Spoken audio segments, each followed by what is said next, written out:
Olá, seja bem-vinda, seja bem-vindo. Quinta-feira, 31 de março de 2022. Começa agora o Câmara Notícia ao vivo, meio-dia em ponto. Eu estou esperando a sua participação, hein? Envie a sua mensagem para o número do nosso WhatsApp, que já está aqui embaixo da sua tela, hein?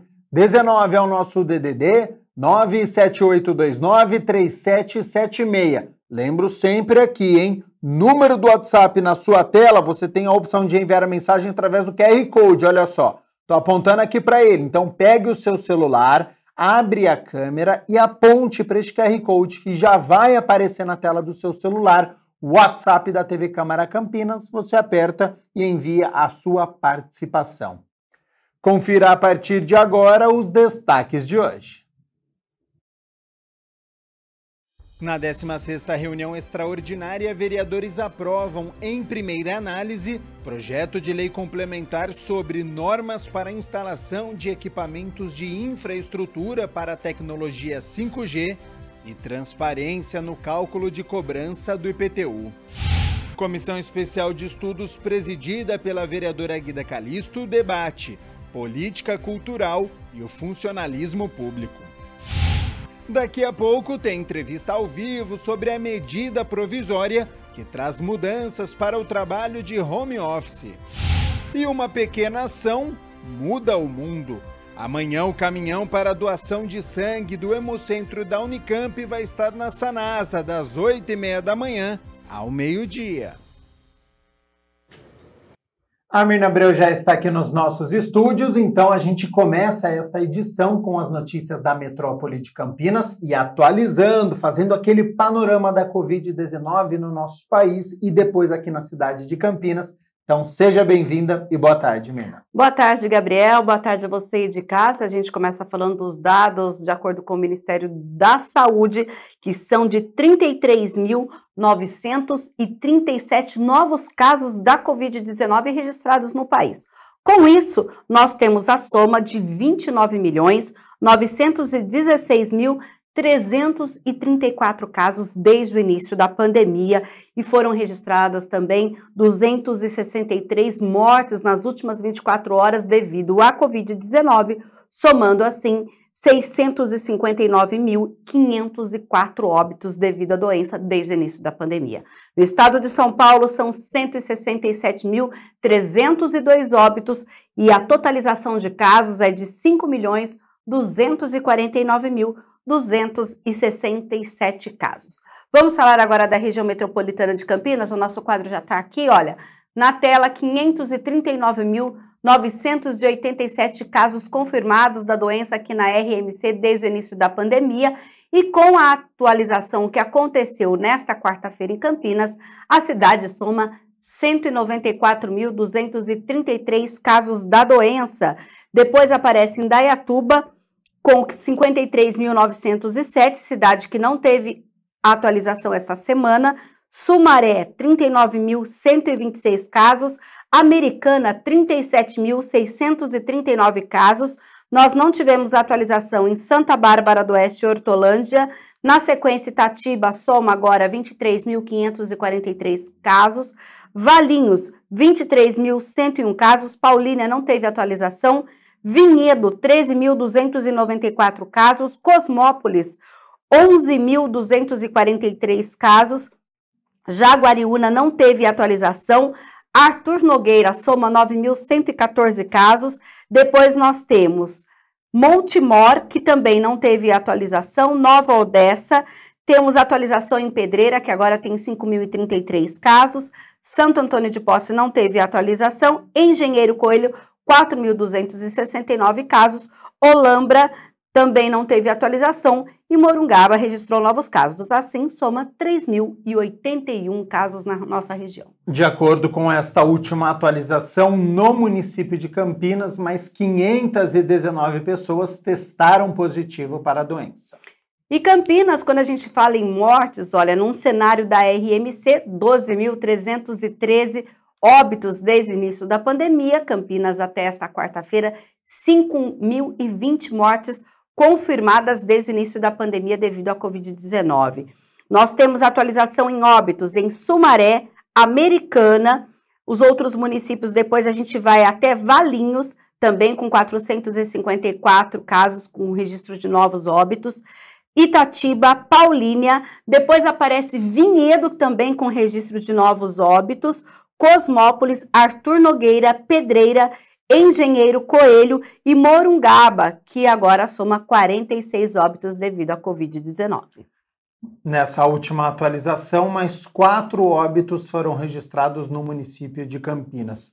Mina, taxa de ocupação dos óbitos, a gente só vai fazer uma ressalva. Olha, um deles é o de uma morte ocorrida em 11 de junho do ano passado. Então, nas últimas 24 horas, a gente tem a confirmação de 3, ok? 3 óbitos e no total 4, então, com esse que estava represado. Então, saiu o teste atualizando para 5.020 mortes na cidade de Campinas. Taxa de ocupação de leitos de UTI pediátrico, Mirna. Olha, a gente vai falar no geral, mas a gente começa justamente por esse ponto que o Gabriel puxou aí, porque a gente tem 81,52% de ocupação de crianças em UTI infantil aqui na cidade. Nós temos 92 leitos de UTI infantil para síndromes respiratórias agudas graves. Então, a gente tem 75 leitos ocupados e 17 livres. Lá no SUS municipal, que é a Rede Mário Gatti de urgência e emergência, são 29 leitos, 25 ocupados. Na pediatria da UTI da Unicamp, 20 leitos, todos ocupados. E na rede particular, 43 leitos, 30 ocupados. Quando a gente fala, então, do público adulto, há um respiro um pouco maior, porque a taxa de ocupação é de 59,78% também, com 92 leitos de UTI exclusivos para os pacientes adultos com síndromes respiratórias agudas graves. Nós temos 55 leitos ocupados, 13 desses leitos são com adultos com Covid-19 e ainda 29 pacientes em leitos de enfermaria. Agora sobre a campanha de vacinação contra a Covid-19 e também para o vírus influenza, que são 2 campanhas diferentes. A gente lembra, olha, que sábado agora tem aí a antecipação da vacinação para as pessoas com mais de 60 anos contra a gripe. A agenda está até então para as pessoas de 80, na verdade não é a agenda, é uma procura espontânea nos centros de saúde na cidade. E neste sábado, então, a gente tem aí 24 centros de saúde abertos dos mais de 60 de toda a cidade para atender as pessoas com mais de 60 anos que precisam se imunizar contra a influenza. E ainda assim, a gente mantém a campanha para as crianças a partir de 5 anos, adolescentes e adultos contra a Covid-19 também. Mais informações no vacina.campinas.sp.gov.br. Agora a gente fala sobre uma campanha de doação de sangue no dia de amanhã, na sexta-feira? É uma ação dos voluntários da Sanasa, a empresa que gerencia o fornecimento de água e o tratamento de esgoto aqui em Campinas.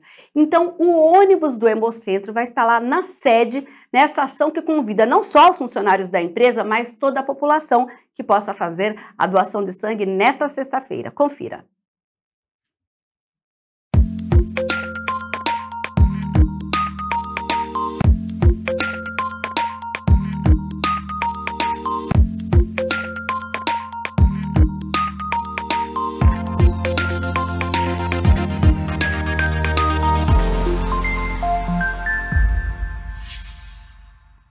Em parceria com o Hemocentro Campinas, a Sanasa vai realizar no dia 1º de abril a campanha de doação de sangue. É uma parceria com o Hemocentro, né? O ônibus do Hemocentro estará aqui na Sanasa. Então, no dia 1º de abril, nós estaremos abrindo as portas da Sanasa também para o público externo para colaborar com essa campanha, fazer essa doação de sangue, que é um momento importante para que a gente possa reabastecer esse banco. O ônibus estará aqui das 8h30 da manhã até o meio-dia do dia 1º, e todas as pessoas que puderem e quiserem colaborar com essa campanha, a Sanasa estará de braços abertos para recebê-las. O gerente de comunicação da Sanasa reforça que a participação de todos será muito bem-vinda. Aberto ao público, aberto à vizinhança, até as empresas aqui da região que quiserem também colaborar com essa campanha. É uma campanha muito importante, essa doação de sangue do Hemocentro de Campinas. Não é de hoje que a Sanasa tem essa importante parceria com o Hemocentro Campinas. Essa parceria vem de longa data, né? A Sanasa sempre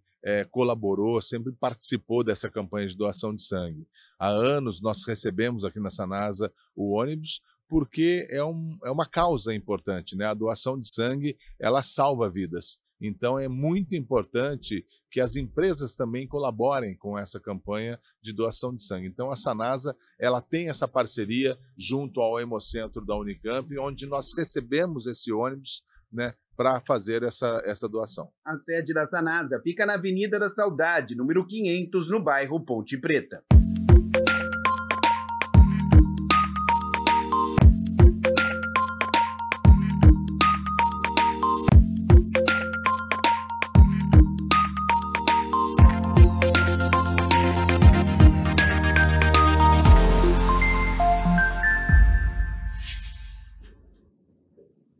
E olha só, Gabriel, tá chegando a Páscoa, muita gente já pensando no cardápio, as famílias começam a se organizar agora, né? Exatamente. E pensando nisso e dar uma ajudinha, estão abertas as inscrições para uma programação bem diversificada, que contempla receitas de pratos salgados, sobremesas à base de chocolate, preparo de drinks e harmonização de cervejas com chocolate, que é promovida pelo Senac Campinas.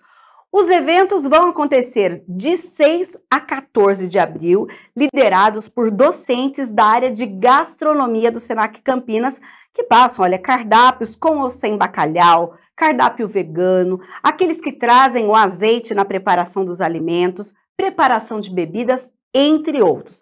Para participar, é obrigatória a apresentação do comprovante de vacinação com pelo menos 2 doses. E as informações e inscrições já estão abertas, hein? Olha, eventos.sp.senac.br. Lá tem vários eventos que o Senac oferece, entre eles esse. E lembrando que aqui em Campinas, as atividades vão acontecer ali na Rua Sacramento 490, no centro da cidade. Então, uma boa oportunidade para aprender e diversificar o cardápio da Páscoa. E nessa época eu não dispenso um bom bacalhau, viu? Ali com pimentão, com batata, essa época é bom demais. Mirna Abreu, muito obrigado pelas notícias da Metrópole de Campinas. Já quero aproveitar a sua presença aqui nos nossos estúdios para nós falarmos das notícias do Legislativo, até porque ontem nós tivemos a 16ª reunião extraordinária. 17 itens na pauta e a gente começa falando de alguns projetos que foram aprovados nesta quarta-feira.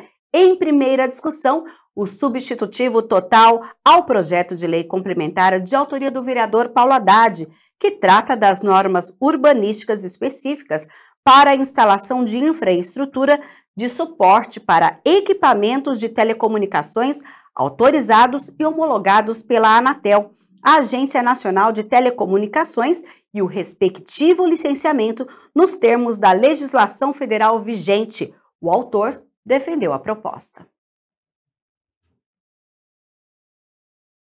Esse projeto é um projeto que eu apresentei em 2019, já vislumbrando, né, a tecnologia 5G, que viria aqui para o nosso município e já se fazia presente em outros países, enfim. A gente até estava atrasado, então aí a necessidade de a gente adequar a legislação vigente na nossa cidade, por isso a gente tem que revogar aí a legislação anterior, enfim, para que a gente pudesse adequar.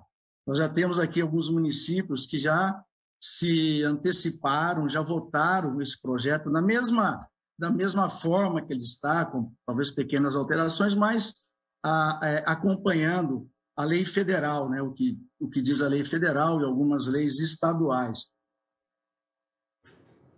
Em primeira discussão, também foi aprovado o substitutivo total ao projeto de lei de autoria do vereador Paulo Gaspar, que institui a política de transparência na cobrança do IPTU.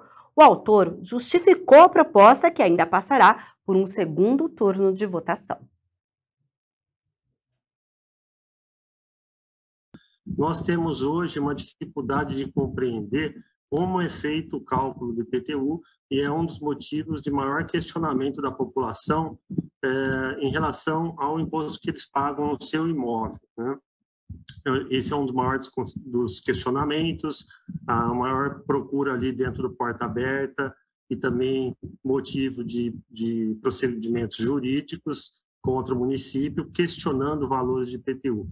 Então, nada mais óbvio, prático e simples do que demonstrar em cada carnê de IPTU, ou se tiver alguma dificuldade de demonstrar isso no carnê, que seja no site da Prefeitura, no Portal do Cidadão, onde o indivíduo, colocando o seu código cartográfico, que é o que amarra ali o imposto que ele tem que pagar, com esses dados do cálculo que é feito do IPTU.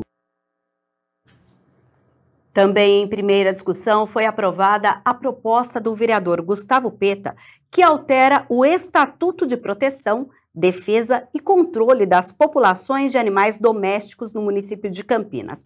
A lei é de 2017 e o parlamentar justificou a colocação de mais um item na legislação.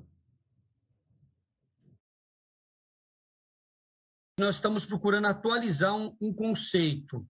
Nós temos nesse estatuto, nessa lei, que é a Lei 15.449, o conceito de cão comunitário. Nós estamos expandindo o conceito para animal comunitário, a partir de uma demanda, inclusive, de muitas ONGs que cuidam de gatos, por exemplo, ou de outros animais.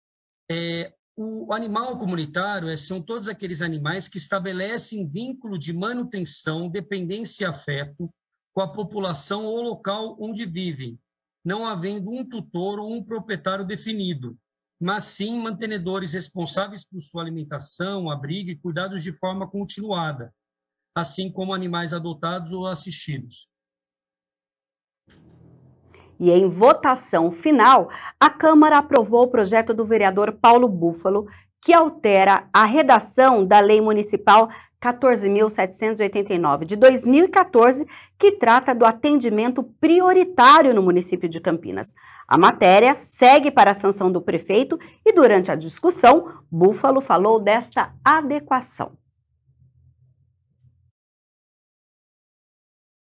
A legislação atual, que é de autoria, inclusive, do senhor presidente José Carlos, que dispõe sobre atendimento prioritário no município de Campinas, trazendo um regramento para situações de idosos, gestantes, ao se referir a pessoas com deficiência,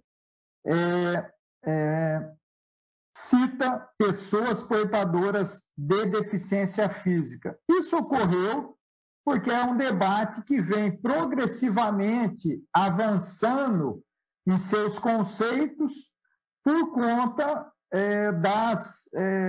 das convenções internacionais aí dos direitos das pessoas com deficiência. Então, é uma adequação que nós propusemos nesse conceito, substituindo pessoas portadoras de deficiência física por pessoas com deficiência, como diz a Convenção Internacional, cujo Brasil é signatário. Bom, e ainda falando da 16ª reunião extraordinária, a gente viu aí as discussões sobre projetos de lei, mas nós tivemos também discussões sobre moções. Nós tínhamos duas moções na pauta, e uma delas é de autoria do vereador Cecílio Santos, que apela ao governador do estado de São Paulo, João Dória, para que solucione o problema da falta de professores nas escolas estaduais de Campinas. O governador está mudando o formato das escolas para escolas de tempo integral. Eu quero chamar de escolas, né, de educação integral, que é bom. O problema é que a atribuição das aulas nas escolas de educação integral, em vez de serem feitas em novembro, estão sendo feitas agora. E aí ocorre uma migração dos professores que estão nas escolas normais para as escolas de educação integral e fica, então, as escolas normais com falta de professores. Então, é isso que a gente está solicitando ao governador e ao secretário estadual de Educação, que agilize nesta reorganização das escolas no estado de São Paulo. E a gente lembra que o resultado completo da votação, com a aprovação, o que aconteceu com cada projeto, você confere no site www.campinas.sp.leg.br. E Mirna Abreu, além da reunião extraordinária, ontem nós tivemos também reunião de comissão. Foi a 8ª reunião da Comissão Especial de Estudos, que é presidida pela vereadora Guida Calisto, que trata da importância do funcionalismo público em Campinas. Confira. Foi realizada na Câmara a 8ª reunião da Comissão Especial de Estudos, que discute o funcionalismo público de Campinas. A vereadora Guida Calisto, que é presidente, conduziu os trabalhos do grupo. O tema foi a política cultural. Então a gente consegue ver de forma muito efetiva esse desmonte, a falta de reposição dos quadros de funcionários na área da cultura. A gente vê que esse desmonte ele se materializa, né, na política de cultura para a cidade. Nós tínhamos uma cidade que tinha uma efervescência, né, das políticas culturais, tanto na periferia, mas aí eu falo enquanto o Estado, né, enquanto a prefeitura, o Estado sendo aquele que tá motivando, que está implementando, que está, enfim, né, sendo o gestor dessas políticas. A gente viu que teve um desmonte muito grande. A parlamentar contou com a participação de uma servidora aposentada que atuou ativamente na pasta de cultura de Campinas e contribuiu com o debate. A gente tem tido algumas dificuldades, inclusive de trazer debatedores para cá, para dialogar conosco, principalmente porque são servidores que estão atuando ainda, né? São servidores que estão na ativa, ainda não são aposentados, e que temem, né? Enfim, perseguição, que temem trazer aqui para nós, ter condição de falar as claras o que está acontecendo. Um outro espaço que eu vi também que tem uma certa resistência ali dos trabalhadores lutando para poder manter é o espaço do arquivo municipal também. Por todas as condições ali, a tentativa, porque são espaços, até para as pessoas entenderem, que não é somente as paredes e o chão e a mesa cadeira. São espaços que têm que ter todo um preparo, uma estruturação, né? Tem que ter espaço de temperatura, de luz, tudo específico, né? Enfim, e ali a situação também é uma situação assim, de muita precariedade. Os trabalhadores que estão ali estão tentando manter ali as duras penas. Fazem parte também da comissão os vereadores Paulo Búfalo e Gustavo Peta. A vereadora adiantou o próximo tema a ser discutido. Dizer que na próxima sexta-feira a gente vai fazer mais uma reunião da Comissão de Estudos também, só que lá nós vamos debater sobre a política ambiental e o funcionalismo público, né? É outra pasta também, enfim, que a gente vê o quanto os trabalhadores têm resistido ali para poder garantir uma política ambiental sustentável de qualidade para toda a população de Campinas. E Mirna Abreu, por falar no trabalho das comissões, hoje à tarde, daqui a pouco, tem reunião de comissão. Hoje é a reunião de uma comissão permanente da Casa. É a Comissão Permanente de Cultura, que é presidida pelo vereador Paulo Búfalo, que se reúne a partir das 2 horas da tarde, com transmissão ao vivo pela TV Câmara Campinas, nos canais 11.3 da TV aberta, no canal 4 da NET, no canal 9 da Vivo Fibra, também no site campinas.sp.leg.br e ainda no facebook.com/TV Câmara Campinas. Tá certo, então, Mirna Abreu, muito obrigado pelas notícias da Metrópole de Campinas, do Legislativo. Volta amanhã com mais informações. Amanhã a gente fala sobre reuniões e outras atividades também aqui em Campinas e no Legislativo Campineiro. Combinado, então, Mirna Abreu. Até amanhã na sexta-feira. Para você que está nos acompanhando, olha só.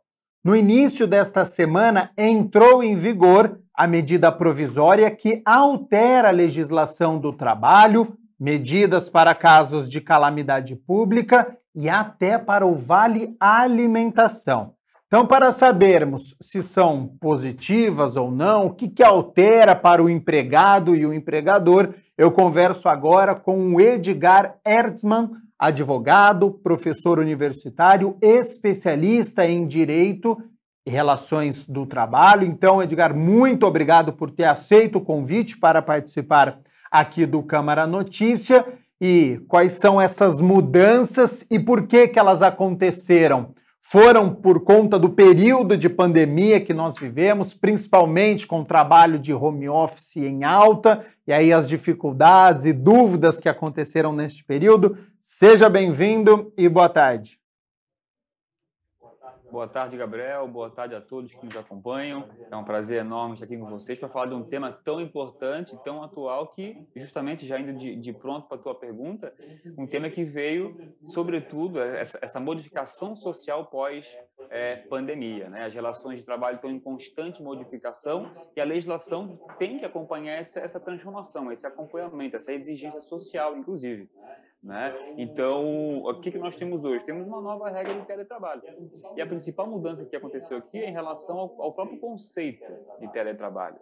Porque antes, Gabriel, o termo trabalho remoto, ele tinha uma diferenciação do teletrabalho, eram coisas diferentes. Legalmente falando, são situações jurídicas diferentes. Né? O que isso significa? Significa que as regras também eram diferentes. Ou seja, o teletrabalho ele era somente aquele prestado sempre fora das dependências da empresa, ou seja, todos os dias.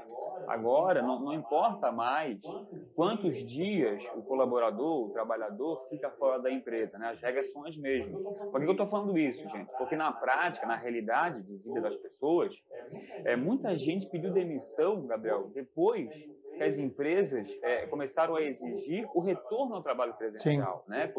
Começamos a ter medidas mais flexíveis, as empresas começaram a demandar o trabalho presencial, muitos pediram demissão. Com essa medida, com essa MP nova, né, que é a MP 1108, o trabalhador ele pode escolher continuar trabalhando alguns dias na semana de casa. Essa é a diferença. Antes nós não tínhamos uma previsão legal que pudesse regular e dar uma segurança para ambas as partes em relação a esses períodos eventuais. Um dia na semana, 2 dias na semana, 3 dias na semana que o empregado ficava em casa trabalhando. Né? Até no meio jurídico a gente separa, né? A gente dizia que uma coisa é o teletrabalho, que é totalmente fora da empresa, e outra coisa é o home office, que home office não é teletrabalho, é diferente. Agora, com essa previsão, né, o trabalhador ele pode escolher trabalhar de forma híbrida, né? E com segurança jurídica, tanto para ele quanto para a empresa. Então, essa é a grande novidade, né? Ô Edgar, para quem está nos acompanhando, algumas mudanças que você citou, a gente vai falar bastante ainda na nossa entrevista, elas já estão em vigor porque é uma medida provisória e isso vai passar por discussão no Congresso e pode-se alterar este panorama que nós temos hoje?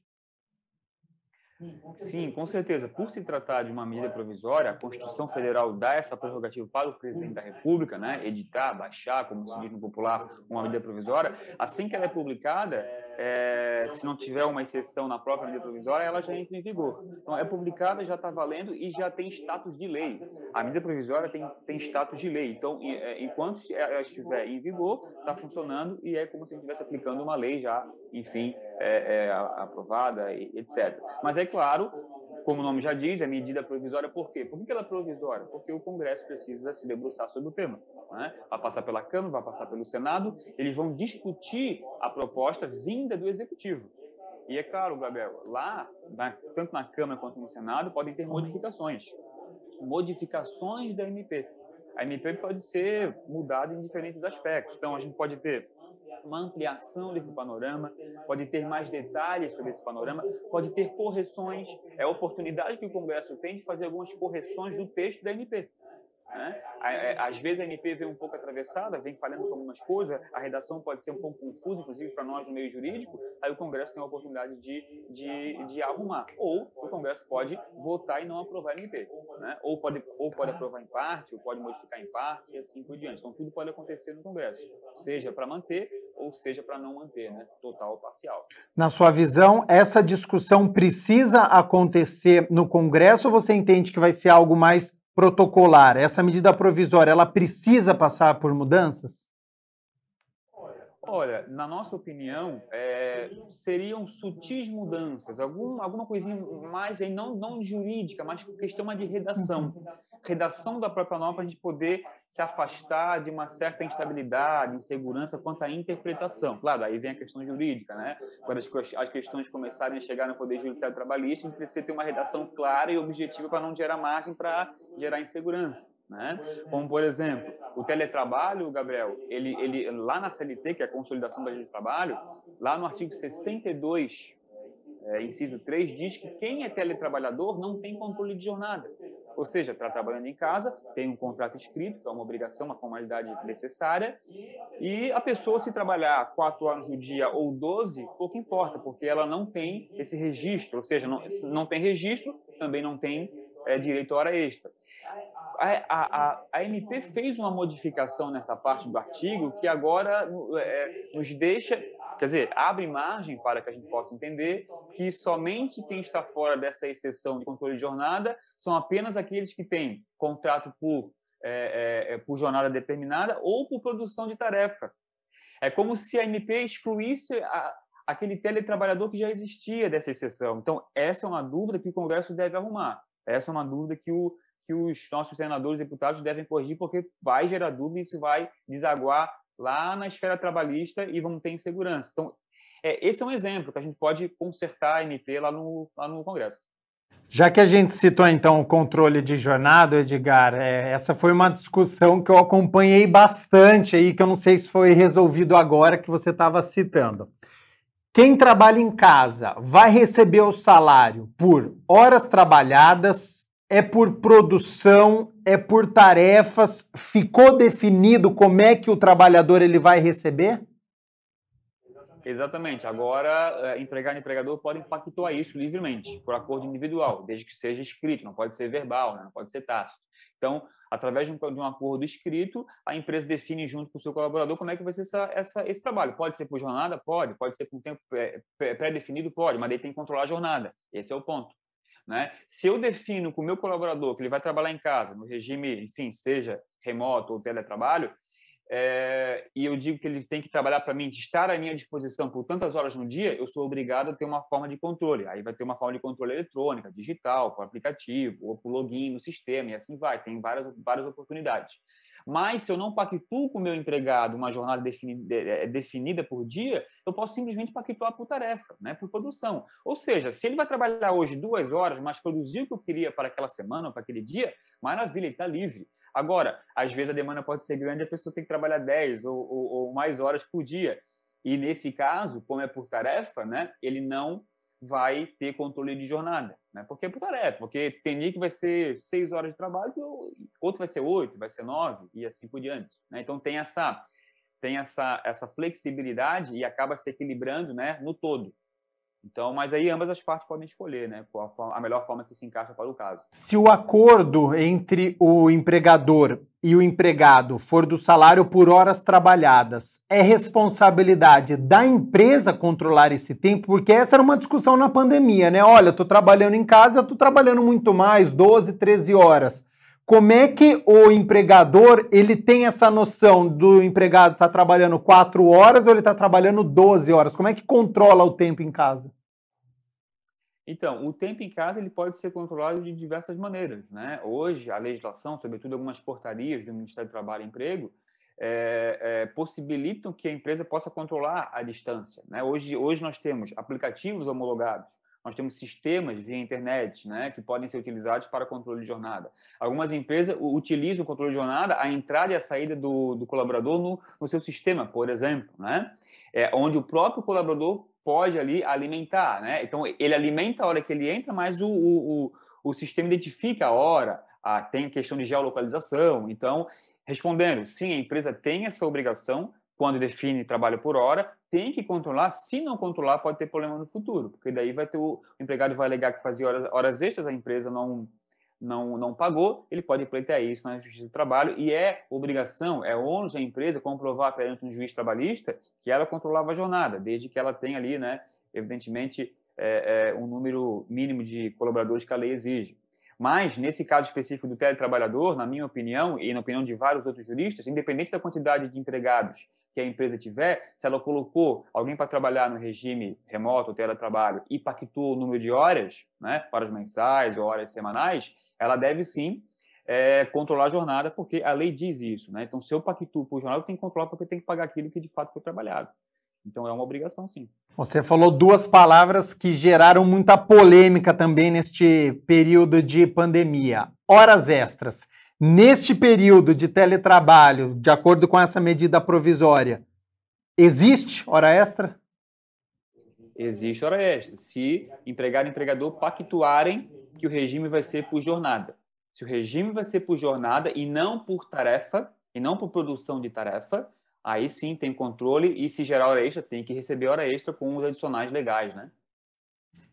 De acordo com essa medida provisória, estagiários e aprendizes podem fazer trabalho remoto?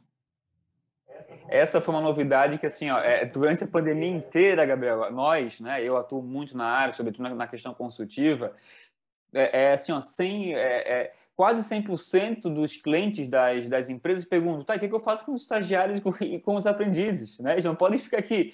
A gente dizia que, olha, a MP, que teve um monte, né? Várias MPs tratando desse assunto. A MP deixou isso aberto, ela não trouxe, mas por questão de saúde, vão manter, né? Vão manter em casa e tudo mais. Mas agora a gente tem uma previsão legal, até que fim, né? Uma definição dizendo que o estagiário e o aprendiz podem ficar em casa, mas, claro, desde que isso faça parte, né? Tem a relação ali com o currículo, ali com a questão da atividade que ele desenvolve para a empresa e o ensino dele, seja ensino médio, fundamental ou nível universitário, né? Tendo correlação entre aquilo que ele estuda e aquilo que ele faz, agora, e se for possível fazer remotamente, é possível fazer agora com os dois, aprendizes e estagiários, sem problema nenhum. Nesta medida provisória que já está em vigor, trabalhadores com deficiência ou com filhos de até 4 anos, eles têm prioridade para vagas em teletrabalho e o cuidado que a empresa precisa ter com essas pessoas que têm deficiência, Edgar? Exatamente, Gabriel. A MP, que já está valendo, como você bem disse, ela usou um termo que é o seguinte, a empresa deverá. Ou seja, a empresa, quando a lei usa o termo deverá, não tem escolha, não é poderá, né? Se a empresa puder, se a empresa quiser, ela faz. Não, deverá dar prioridade para as pessoas portadoras de deficiência física, né? Quer dizer, portadores de deficiência, e para as mães com filhos, inclusive adoção, não só, né, filho biológico. O filho adotivo também, né? Inclusive questão de guarda, se for uma criança de até 4 anos, tem essa prioridade legal de trabalhar de forma remota. A empresa deve observar, porque se ela não observar, ela está descumprindo uma regra. Se ela está descumprindo uma regra, ela pode ter uma fiscalização do Ministério do Trabalho e Emprego. E se tiver uma fiscalização, ela pode sofrer o quê? Uma autuação, uma multa, e assim vai, porque não está observando uma necessidade legal. Ô Edgar, essa medida provisória que a gente está falando, ela tem validade durante quantos dias e ela pode ser prorrogada? Ela pode durar até 120 dias, né? 60 pode ser prorrogada por mais 60, mas o limite dela são 120 dias. Esse é o total que ela pode durar. Então, esse é o período que o Congresso tem para votar. Isso é importante, Gabriel, que já aconteceu algumas vezes no Brasil, em assuntos trabalhistas que envolveram medida provisória, é o Congresso demorar, não colocar para votar e ela, como se diz no popular, ela caducar. Uhum. Né? Então, caduca a MP e perde total validade. Mas assim, só para quem está nos ouvindo, quem é empregado, ou sobretudo quem é empregador, que tem muito cuidado com essas questões trabalhistas, tudo aquilo que a gente fizer durante a vigência da MP, por mais que lá na frente ela caduque, o Congresso não aprove, não transforme ela em lei, que esse é o procedimento, aquilo que nós fizemos aqui durante a validade está sacramentado, tem segurança jurídica e tem validade. Tá? Então, se eu fiz alguma coisa durante a vigência da MP, tranquilo, pode ficar tranquilo que está tudo certo. Né? O que eu não posso é fazer depois, né, que ela perdeu a vigência ou que ela não foi votada, caducou e tudo mais. Ô Edgar, nessa pandemia nós tivemos muitas particularidades, né? Então, pessoas que saíram da capital foram para o interior, do interior foram para o litoral. Essa medida provisória, ela lida com o seguinte assunto, quando a gente fala, por exemplo, de vale alimentação. Então, eu moro em São Paulo, mas eu me mudei para o interior da Bahia, por exemplo. Esse vale alimentação, esse piso, vai valer de São Paulo, onde é a sede da empresa, vai valer da cidade onde eu estou morando agora? Ficou resolvido alguma coisa sobre essa questão? Ficou definido de forma bem objetiva esse assunto. E isso é uma coisa que a gente enfrentou muito aqui dentro da pandemia com as empresas, porque realmente gera essa dúvida, né?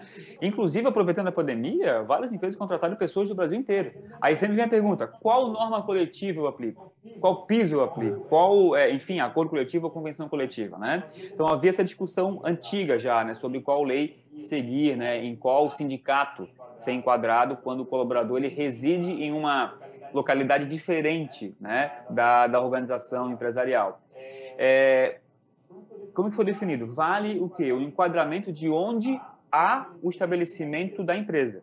Por exemplo, para ficar bem claro, Gabriel, se eu tenho, por exemplo, um funcionário que se mudou para São Paulo e a minha empresa é de Florianópolis, tá? Eu posso optar por enquadrá-lo nas leis, nas normas coletivas aqui de Florianópolis, porque é onde é a sede da empresa, onde ele foi contratado. Então, assim, o empregado tem a livre escolha. Se é teletrabalho, se não tem nenhuma vantagem ou necessidade de comparecer na sede da empresa de forma física, ele pode morar onde ele quiser, né? Então, morando onde quiser, ele pode, mas o enquadramento vai ser daqui, porque é onde eu tenho meu estabelecimento. Entendi. Isso ficou bem claro e definido agora. Tá. A medida provisória, a gente está falando bastante do teletrabalho, para quem faz o home office, e a gente tratou bastante aqui para quem fica, por exemplo, todos os dias em casa. Mas existe também o trabalho híbrido. Então, de acordo com essa medida provisória, eu posso combinar com o empregador de, por exemplo, eu ficar 3 dias em casa e 2 dias na empresa. Há essa possibilidade de combinar e de variar, essa semana é segunda, quarta e sexta, na próxima vai ser terça e quinta. Ou tem que ser certinho, sempre segunda, quarta e sexta em casa e terça e quinta na empresa. Como é que ficou esse trabalho híbrido de casa e de empresa?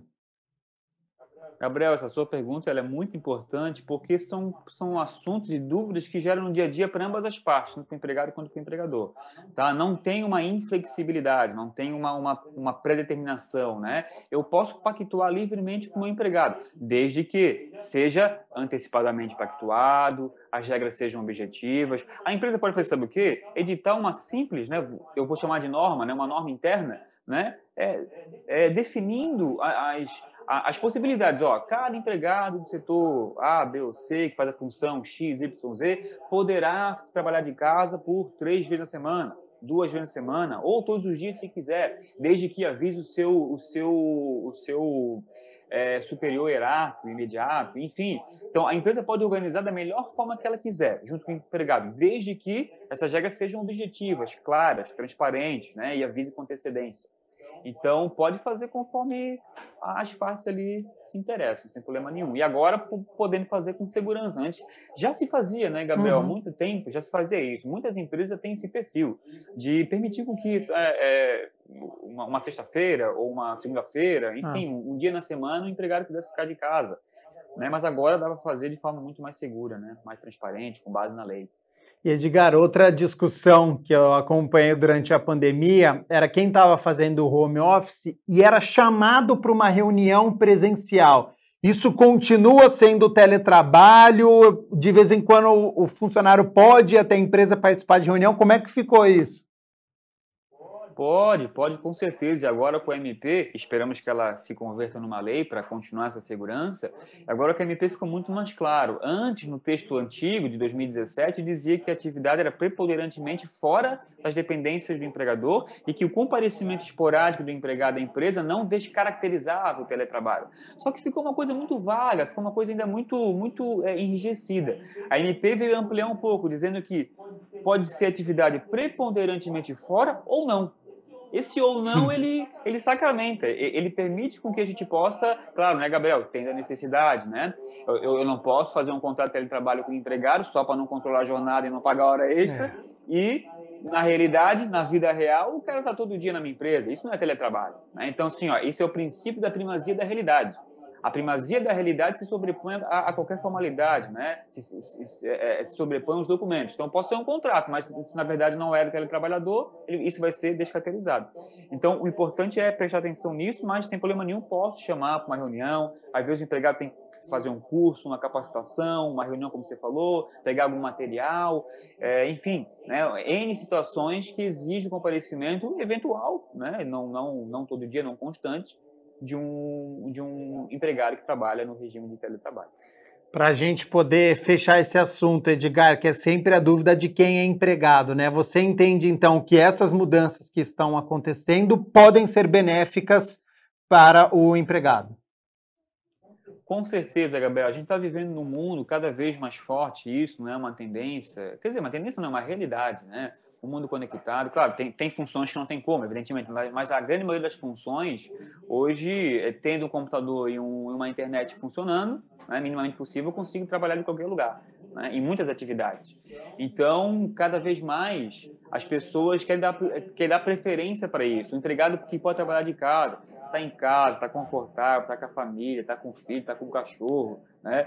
Enfim, não se desloca no trânsito, seja o trânsito aí de São Paulo, que a gente sabe que é complicado, aqui em Florianópolis também tem um trânsito bem difícil também, então assim, muitos gostaram disso. Então, é aquele velho ditado, a moda pegou, né? Então, a moda pegou e veio para ficar, Gabriel, porque isso traz qualidade de vida para muitas atividades, para muitas pessoas.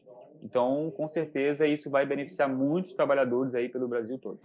Edgar Edzman, advogado, professor universitário, especialista em Direito e Relações do Trabalho, muito obrigado pela disponibilidade do seu tempo, por todas as informações que você passou aqui pra gente, que sempre fica a dúvida, né? Medida provisória, vale até quando, vai passar por discussão no Congresso, o que são essas mudanças, então acho que ficaram bastante claras. Já faço o convite aqui para uma próxima oportunidade para você retornar, para a gente poder abordar esse e outros assuntos.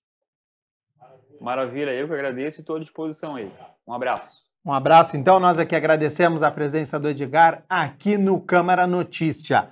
12h48, olha só, você que está nos acompanhando, sabe a diferença entre saque aniversário e saque rescisão? O quadro Na Ponta do Lápis de hoje vai tratar sobre este assunto e te ajudar a te fazer a melhor opção na hora de sacar este benefício. Então, você que está nos acompanhando a partir de agora, Na Ponta do Lápis.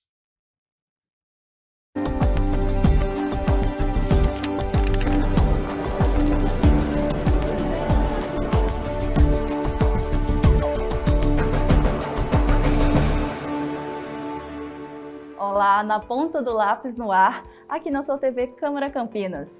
Hoje a gente vai falar sobre FGTS, saque aniversário, saque rescisão. Você sabe do que se trata esses termos, essas siglas? Às vezes são uns nomezinhos que a gente fica perdido sem entender muito bem. Então, para isso, a gente trouxe como convidado o Fabrício Pessato, professor universitário de Economia e consultor financeiro. Fabrício, muito obrigado pela sua presença, pelo seu tempo. Obrigado, Dalila. Obrigado. É uma satisfação estar aqui com os espectadores da TV Câmara. Fabrício, para quem não entende do que se trata esse saque do FGTS? Tá, o FGTS ele foi criado lá no governo dos militares, que é Fundo Garantia por Tempo de Serviço, e significa, é como se fosse uma poupança forçada que o governo faz com que os trabalhadores recolham, né? Então, uma parte é recolhida dos trabalhadores, outra parte é depositada pela empresa. Tá? Então, é como se fosse uma poupança forçada. Para que é essa poupança forçada? A gente sabe que, historicamente, o brasileiro ele tem uma dificuldade muito grande de organizar suas próprias finanças. E aí foi entendido que, como havia uma rotatividade, como ainda há uma rotatividade elevada no trabalho, a pessoa, ao ser demitida, ela poderia sacar essa poupança, esse FGTS, né? Essa poupança forçada feita com base no tempo que a pessoa tem lá, do valor que foi depositado, e esse valor inteiro ficaria acumulado. E além daquele valor, quando a empresa demite um trabalhador sem justa causa, a empresa também é obrigada a recolher 40% sobre o saldo do FGTS, independentemente da empresa, da pessoa ter ou não ter sacado aquele valor por qualquer razão que seja pelo saque aniversário, seja para dar de garantia de entrada na compra da casa própria, ou algum outro fator daqueles que estão previstos na lei. Tá? Então, o FGTS seria isso, seria um valor lá, inicialmente, que foi depositado para que o trabalhador tivesse essa possibilidade de sacar, e também quando a pessoa se aposentar, né, ela pode sacar. E aí tem algumas coisas que a pessoa precisa ponderar, né, precisa contrabalançar no momento que ela vai tomar a sua decisão, se ela vai acessar ou não o saque aniversário. A primeira coisa que ela tem que ponderar é o seguinte: será que nesse emprego que eu tenho uma estabilidade considerável? Será que eu estou numa empresa, para começar, é só empresa, né, setor privado, então a pessoa só recebe o FGTS, os depósitos do FGTS, estando vinculado ao setor privado, CLT. Tá? Então, a pergunta que a pessoa, antes de entrar nessa opção da conta aniversário, que ela tem que se fazer é o seguinte: será que eu estou suficientemente seguro nesta empresa para a qual estou trabalhando? Se a resposta for sim, então ela já pode dar o próximo passo, que é pensar o seguinte: bom, se eventualmente, né, eu estou bastante seguro que eu vou continuar nessa empresa por muitos anos, mas a gente nunca sabe o futuro, né? Vai que a empresa eventualmente precise desligar essa pessoa, ou sei lá, a empresa vá à falência, né? Então a gente nunca sabe. Tá, se essa pessoa for desligada, né, assim, saindo daquela condição de controle que ela havia planejado inicialmente, ela tem condição de se recolocar no mercado de trabalho com certa facilidade, sim ou não? Então é uma segunda pergunta que a pessoa tem que se fazer. E além de se perguntar isso, né, se ela tem a facilidade ou não, ela tem que perguntar o seguinte: bom, nesse tempo que eventualmente eu vou ficar fora do mercado de trabalho, eu não vou poder sacar o valor integral do FGTS. Aí a pergunta é: com a outra poupança ou os outros recursos que eu poupei, eu consigo me sustentar nesse período até encontrar um próximo emprego? Então, basicamente, são essas três perguntas que a pessoa tem que se fazer. Por quê? Porque no momento em que ela opta pelo saque aniversário, todo ano ela vai poder sacar um percentual dos recursos que ela tem depositado no FGTS, somando assim, se a pessoa tem 3 fontes de renda diferentes, então faça a soma das três fontes, e aí ela vai cair numa tabela, né, que foi publicada pelo governo quando a lei do saque aniversário foi promulgada lá em 2019, e ela vai ver qual é o valor que ela pode sacar. E uma vez que ela opta por sacar aquele valor, eu entrei na conta aniversário lá, no saque aniversário, beleza? Então, se você entrou no saque aniversário, você tem que estar ciente que se você for demitido naquele ano, você não vai poder sacar todo o saldo do FGTS. Você vai poder sacar uma vez por ano os recursos de acordo com aquela tabela da lei promulgada de 2019, que vai te permitir, se você o valor, né, o valor que você vai poder sacar. Então, são essas contas que a pessoa que está pensando em fazer o saque aniversário precisa fazer. Ela precisa ponderar todo esse cenário antes de dar o próximo passo. Ainda bem que tem o Fabrício aqui para esclarecer, porque foram muitas coisas e realmente, às vezes, o trabalhador brasileiro se perde em todas essas pequenas nuances que tem que ficar de olho. Além do saque aniversário, tem também o saque rescisão, que é outra modalidade. O saque rescisão, aí você tem as diversas formas, né? Quando a pessoa ela é demitida sem justa causa, ela vai sacar os recursos, né? Ela pode sacar os recursos independentemente das condições que estão lá colocadas. E tem, pela lei trabalhista nova, que foi lá promulgada também em 2017, ela pode entrar num acordo com a empresa, né? Que a empresa, a pessoa, por exemplo, ela quer sair da empresa, né? Ela quer se desligar da empresa. Antigamente ela entrava no acordo com a empresa e aí a empresa mandava ela embora e devolvia lá o valor do FGTS. Agora ela pode fazer um saque rescisão, que também não é o valor total do FGTS, também está dentro de uma tabela que a pessoa vai ter que olhar qual é o valor que ela vai poder sacar. E uma vez que ela entre no acordo com a empresa vai dizer, olha, estamos desligando dentro do acordo da nova lei trabalhista, e essa pessoa vai poder ter acesso aos recursos, né, a esse saque rescisão, mesmo ela não tendo sido mandada embora sem justa causa, como era na regra antiga. Então, novamente, que ela precisa fazer algumas contas, né? Eu estou saindo da empresa A para ir para uma empresa B, já está tudo certo, já está tudo garantido, ou não, estou indo para me aventurar no empreendedorismo. Então ela precisa saber quais são as condições que ela está entrando nessa modalidade para poder sacar os recursos sem eventualmente ficar sem de onde tirar, porque uma vez que ela fez aquela opção, ela não vai poder voltar atrás. E aí você pode, por exemplo, ficar, você está precisando de dinheiro, você tem um recurso parado, você não consegue sacar. Eu ia perguntar isso, é possível trocar a modalidade de alguma forma? Você pode trocar a modalidade uma vez por ano, mas você não pode ter sido demitido no momento em que você faz a mudança. Então você, por exemplo, eu fiz o meu aniversário em junho, eu quero fazer o saque aniversário. Então fiz lá o meu saque aniversário em junho, e aí em agosto eu fui demitido. Passou um ano, falei, não, agora eu quero mudar. Bom, agora não pode, você foi demitido no período dentro do exercício fiscal no qual você fez a opção pelo saque aniversário. Então seu recurso vai ficar lá parado. Então olha o risco que é isso para a pessoa, né? Ela vai ficar com o dinheiro parado, sendo que ela poderia, se ela investir ou usar para pagar as contas do dia a dia, né? Então é muito complicado fazer essa conta, principalmente no Brasil, que é um país onde você tem uma rotatividade de trabalho muito elevada para todas as classes sociais. Antigamente era para as classes mais baixas, agora passou para todas as classes sociais. Então quaisquer funcionários de empresa, de quaisquer setores, estão sujeitos a uma rotatividade elevada, né, mesmo se você comparar com os cargos mais do chão de fábrica, vamos dizer assim. Então a rotatividade no Brasil tem sido muito elevada nos últimos tempos. O desemprego está muito alto. E qual que é o problema do desemprego? Está muito alto. Uma vez que o desemprego está muito alto, a oferta de mão de obra é muito alta. Então, se você perde emprego, você vai ter que competir com um monte de gente e possivelmente por um salário mais baixo do que aquele que você estava no emprego anterior. Então, tudo isso a pessoa tem que ponderar, né? Será que eu preciso mesmo sacar esse recurso? Para que eu vou fazer esse saque? Eu estou precisando do dinheiro para quê? Eu estou endividado e aí eu preciso fazer o saneamento das minhas finanças, porque eu estou com uma taxa de juros muito alta em algum empréstimo que eu peguei que eu não estou dando conta. Se a resposta for essa, talvez seja uma boa opção, lembrando que tem todos os riscos envolvidos.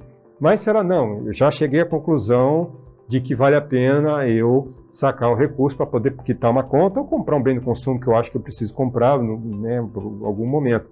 Então, faça todas as contas, veja, né, pondere os gastos, pondere os valores para depois você ir lá e tomar a sua decisão. Porque a operação da coisa é relativamente simples. Você entra diretamente no aplicativo da Caixa, da FGTS, e aí você faz lá a opção dentro do aplicativo lá para você entrar na categoria do saque aniversário. E uma vez fazendo isso, você sabe que você tem aquelas restrições que eu falei anteriormente. E você falou justamente sobre a opção de sacar ou não. E para consultar o saldo, é também pelo aplicativo, é pelo site, como é que funciona? Pelo aplicativo você consegue consultar o saldo, ver lá quais são os valores, tudo é bem simples. Hoje em dia a gente consegue acessar todas essas informações por meio do aplicativo. Fabrício, acho que você esclareceu muitas dúvidas. O principal é o trabalhador prestar atenção na sua atual situação, a situação econômica do país também, e sempre ponderar várias questões para tomar a melhor decisão. É muito complicado, às vezes você acha que está fazendo uma boa estratégia sacando seus recursos do FGTS, porque tem muita crítica que a taxa que remunera o FGTS é muito baixa, perde da inflação. Mas eventualmente você vai, tem muita gente que fala, vou sacar esse valor e vou colocar numa aplicação financeira. Será que vale o risco de você eventualmente perder o emprego e depois ficar com os recursos travados sem poder sacar? Então, é uma ponderação difícil de se fazer. Fabrício, muito obrigada pelas suas dicas, pelas suas informações. A TV Câmara está de portas abertas para você, porque foram muitas informações e muitas dicas interessantes. Muito obrigado e até a próxima. A gente espera que também tenha tirado um pouco das dúvidas de vocês aí do outro lado. O Na Ponta do Lápis de hoje encerra, mas a gente volta em outros programas com outros assuntos e a programação da TV Câmara Campinas continua e está sempre à disposição de vocês. Até a próxima edição!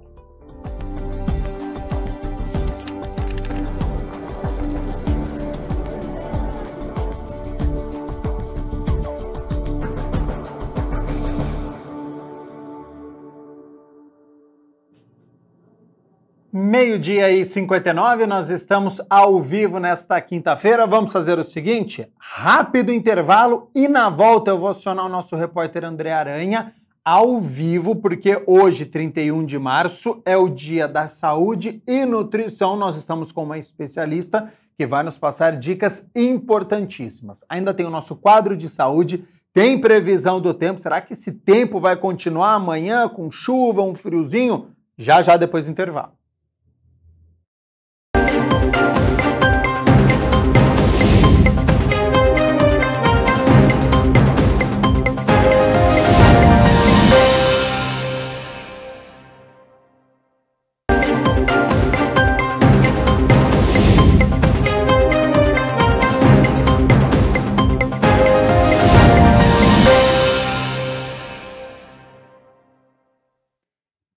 Câmara Notícia de volta ao vivo nesta quinta-feira, 1h04. Hoje, 31 de março, Dia da Saúde e Nutrição. Então vamos debater e avaliar agora práticas nutricionais, políticas públicas, preventivas contra as doenças. Aciona o nosso repórter André Aranha, que está ao lado de uma especialista e vai nos passar mais informações, alertas. Então seja bem-vindo e boa tarde, André.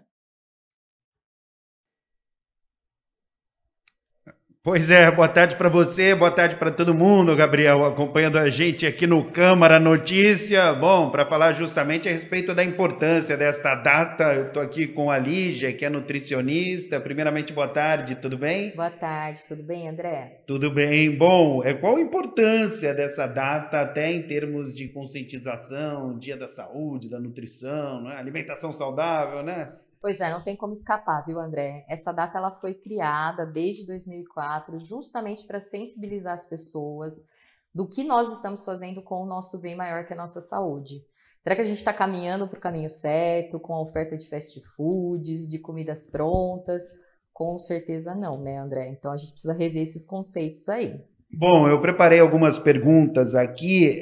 Por que, por exemplo, a maioria dos biscoitos fitness contém muito carboidrato? Pois é um questionamento que eu também me faço, porque quando a pessoa, né, a empresa, ela rotula como fit, ela, nesse sentido, obrigatoriamente, ela tem que ter algum tipo de redução de algum dos teores, né, ou de gordura, ou de calorias, ou de açúcares. E quando a gente pega a lista de ingredientes, na verdade não é isso que a gente vê. A gente acaba vendo uma lista extensa em produtos e com vários carboidratos escondidos com outros codinomes.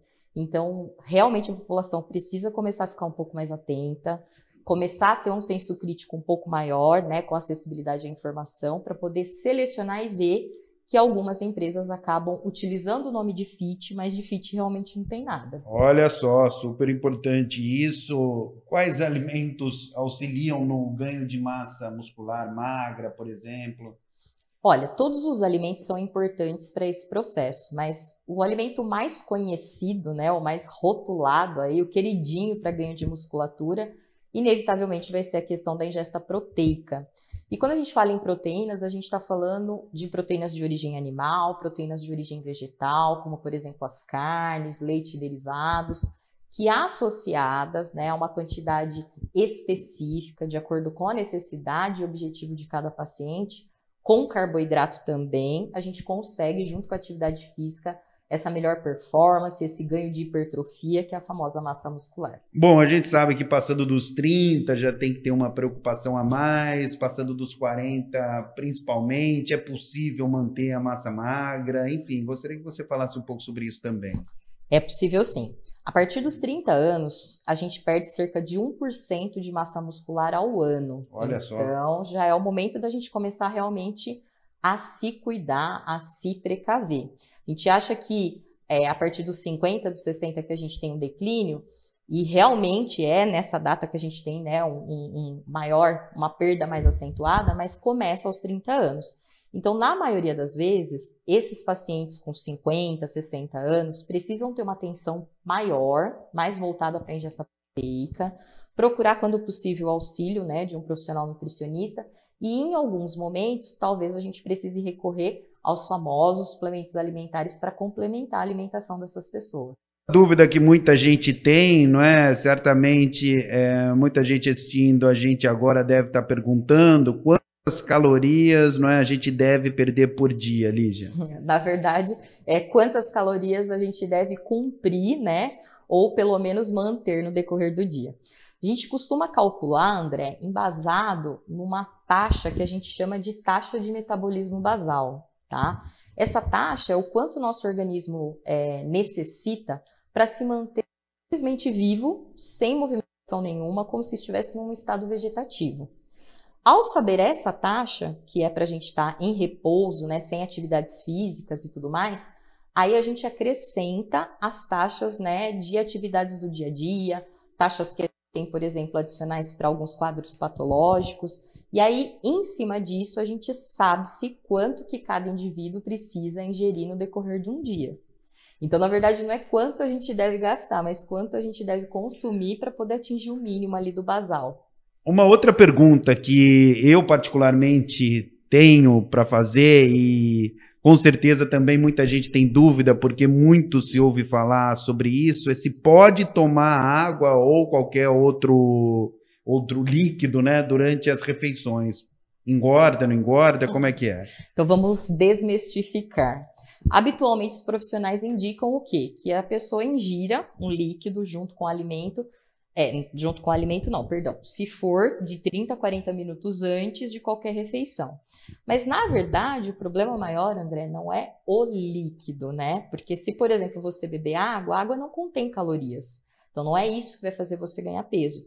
Mas, normalmente, as pessoas, elas não bebem água durante a refeição. Elas acabam partindo para um refrigerante, para um suco.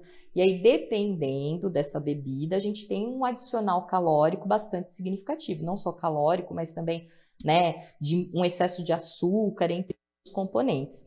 Então, essa contabilização, ela é muito mais proveniente do líquido, do tipo de líquido que você está bebendo, do que especificamente somente, né, da água ou daquele líquido que não tem calorias ali. Então, a gente precisa se atentar a isso, na somatória, e mais do que isso, os prejuízos que o nosso organismo pode ter com aquele acúmulo de líquido enquanto você consome, por exemplo, da dificuldade de absorção de alguns nutrientes. Então, mais do que contar calorias, quais são os resultados, né, pensando na saúde que a gente vai coletar.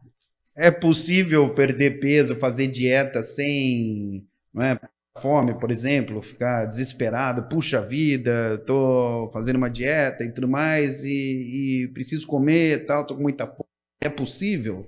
É possível, André. A gente tem que também esclarecer essas dúvidas, porque quando a gente pensa num processo de emagrecimento, a primeira coisa que vem à mente é o quê? Vou passar fome. Só que quando a gente conhece um pouquinho mais o que significa a palavra dieta, a gente entende que é reunião de alimentos. Então, você buscar um profissional capacitado, experiente, vai trazer para você uma tranquilidade de que você vai alcançar os seus objetivos, que você vai ter uma perda ponderal, né, que você vai eliminar esses quilos indesejáveis, mas sem aquela, né, restrição, aquele negócio de passar fome. Então, o profissional, quando ele tem um olhar diferenciado, ele vai se adaptar à sua vida e não você ao que ele está prescrevendo. Bom, mudando um pouquinho de assunto, falando sobre ferro no sangue, é prejudicial o excesso de ferro no sangue? Você estava me contando um exemplo de um paciente seu. Gostaria que você falasse mais sobre isso, por favor. Certo. Na minha prática diária, né, aqui no Centro de Oncologia, a gente atende as demandas da hematologia. E o excesso de ferro na corrente sanguínea, ele é chamado popularmente de hiperferritinemia. Esse quadro ele pode acontecer porque a única maneira da gente adquirir ferro é através da alimentação ou através de hemácias remanescentes que estão ali circulantes. Em alguns casos, né, patológicos, em função de algumas doenças, o paciente começa a ter acúmulo de ferro. E nessa questão do acúmulo de ferro, a gente precisa buscar o atendimento médico para poder fazer alguns exames e alguns ajustes e de acompanhamento nutricional também. Porque na nutrição, nós vamos conseguir auxiliar esse paciente com diversas estratégias alimentares, respeitando os hábitos do paciente, fazendo com que ele não tenha um acúmulo ainda maior proveniente da alimentação. E além disso, a gente tem algumas estratégias que também ajudam a não potencializar a fixação do ferro. Então, por exemplo, Quando a gente come um alimento de origem vegetal, um feijão, castanhas, entre outros alimentos, se a gente associar uma vitamina C, a gente vai ter a potencialização da absorção desse ferro, né? Isso é muito conhecido com os legumes verdes escuros, com o feijão, como eu disse. Então, já é uma estratégia que a gente acaba orientando o paciente. Não ingira vitamina C junto com alimentos, né, proteicos de origem vegetal. E, além disso, a gente tem algumas estratégias como o uso de fitoterápicos. Então, o chá, né, o chá verde, o café, são alimentos que são bebidas que são ricas em algumas substâncias que vão ajudar a quelar, a não absorver o ferro. Então, são estratégias que a gente utiliza aí dentro do contexto dietético. Bom, o nosso tempo passou voando, são muitos assuntos, eu não poderia deixar de perguntar, não é, Lígia? A última pergunta certamente, muita gente tem dúvidas sobre isso também, sobre o jejum intermitente, o jejum prolongado, não é? Uhum. Se é importante, se não é, se vale a pena fazer, se não vale.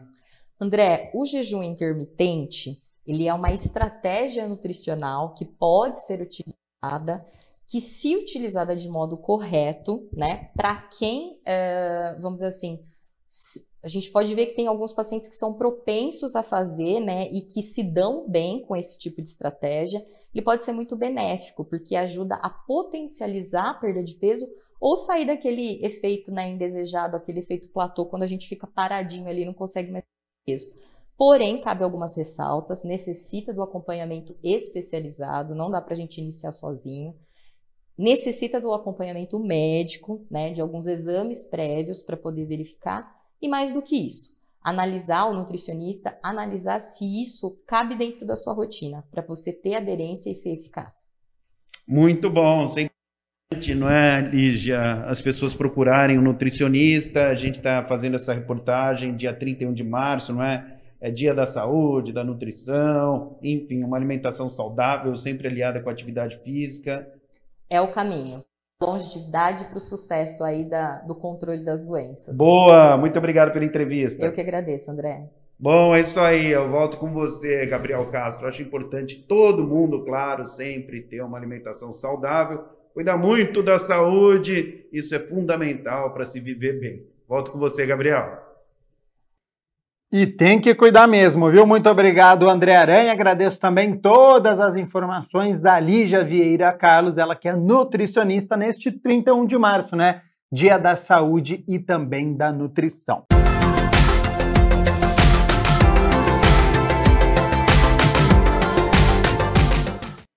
Hora da previsão do tempo, quinta-feira de tempo fechado, né? A frente fria chegou aqui na região, então temperaturas mais amenas em muitas regiões. Choveu hoje pela manhã.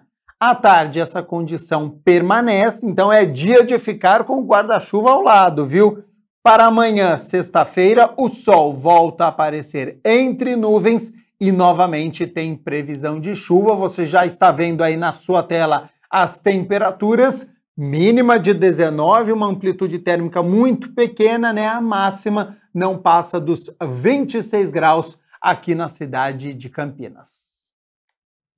O Câmara Notícia fica por aqui. Muito obrigado pela sua companhia, pela sua audiência. Continue aqui na TV Câmara Campinas, a gente reforça, tem reunião daqui a pouco às 2 horas da tarde e nos vemos amanhã, na sexta-feira, ao meio-dia, com muitas informações. Até lá. Tchau, tchau.